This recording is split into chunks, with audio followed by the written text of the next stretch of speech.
The COVID-19 pandemic continues to wreak havoc in Japan as teams jet in for the Olympic Games.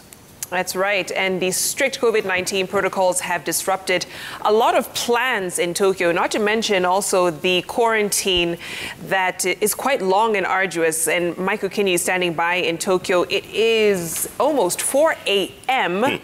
local time.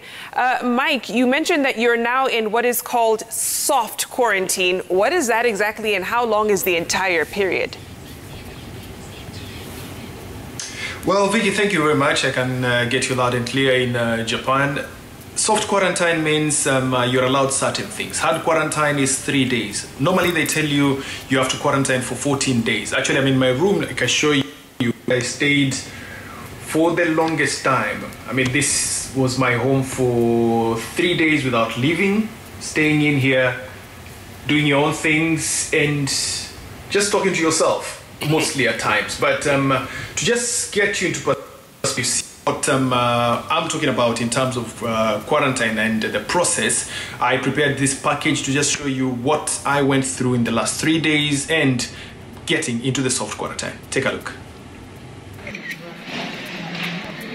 The flight from Doha to Narita Airport in Tokyo was virtually empty. The only passengers were returning residents and athletes and officials arriving for the Tokyo 2020 Olympic Games. The reception at Narita is good and very organized as they check all the details from travel documents to COVID-free certificates. On the most important document, your accreditation pre-validation card.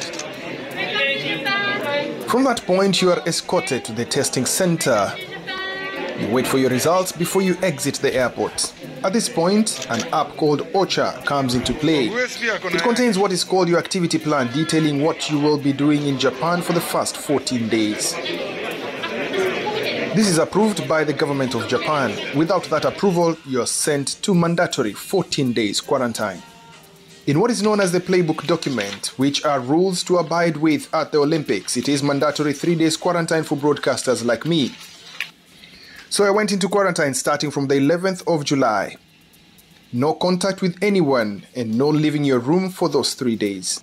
As you go into quarantine, you have to install 4 applications in your phone. The Overseas Entrance Locator is an app that tracks your location on a daily basis. My SOS video call app is the most interesting. It sends you a notification, then a video call follows. Okay, that's a call. Put your face there. There you go. Confirm your whereabouts in the Health Monitoring Center for Overseas Entrance. Make sure your face and background are visible. This call will be automatically disconnected in 30 seconds. 18 seconds to go. Finally, you have the Cocoa app installed, an app that notifies you of a possible contact with a COVID-positive person.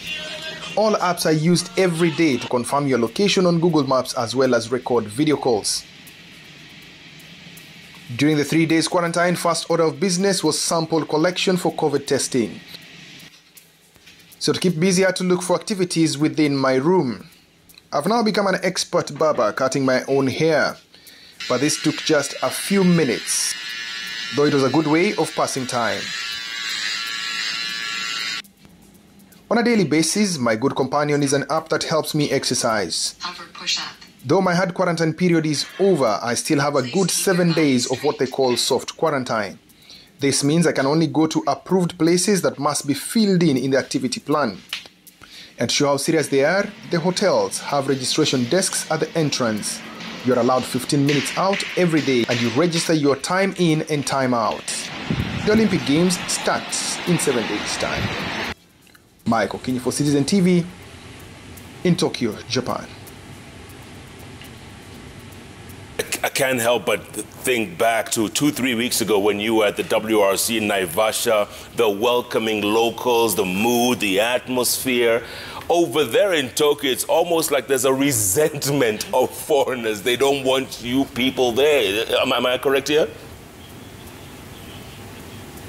Well, Jeff, they are going into what we call state of emergency in Tokyo, whereby people are told to stay indoors because the numbers have spiked again for COVID. And for that reason, there'll be no fans at the Olympics. So they are trying to secure their residents, and we understand because there are pockets of cases here and there, including at the athletes' village where a case was found, a positive case was found. So it really interferes with so many things, and those are people who are calling us in my room right now. I think somebody has seen me on TV and trying to find out, is this guy really live? So it happens a lot, positive cases here and there, so they have to take precautions, and that is what is annoying so many people. Jeff, I spent 8 hours. You start. We're having a bit of internet issues right there, Mike. You were saying you spent 8 hours at the airport, at Narita before Airport. Getting to his quarantine. 8 hours. Ridiculous. And by the time he got back to his hotel, it was 30 hours later. Right. Good Lord. And he actually mentioned he hadn't had a bite to eat. In 30 hours. In 30 hours. Yes. Okay, we seem to have linked back in with Mike. Mike, I hope you can hear us. You may have to run that back. Yes.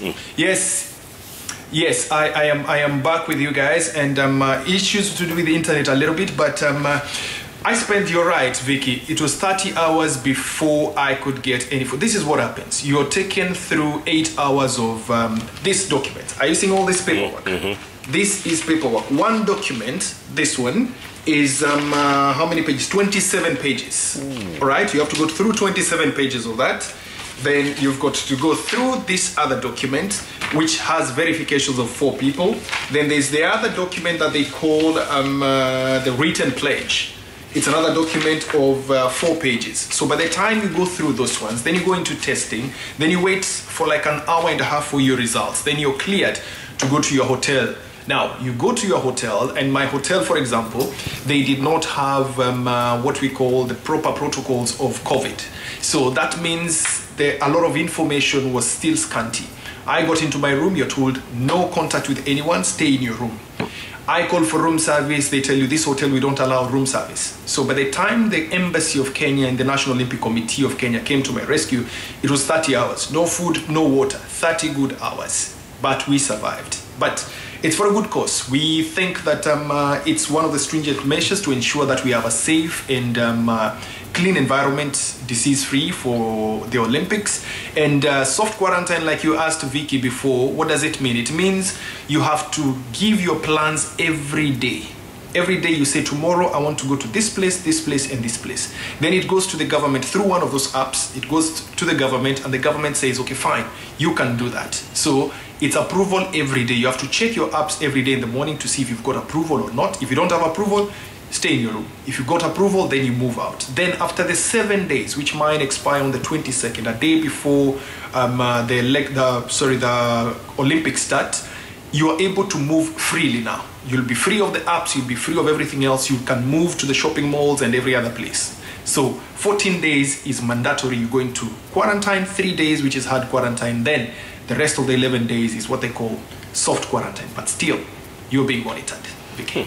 I wonder, Mike, if you've been able to keep contact with any of the athletes in the village during this time, because when you think about this extra layer that COVID-19 protocols have added, it messes with your psyche a bit. You know, you have to have your head in the game and be at optimal, shape when it comes to the Olympic Games. What's the state, the general mood with athletes in the village?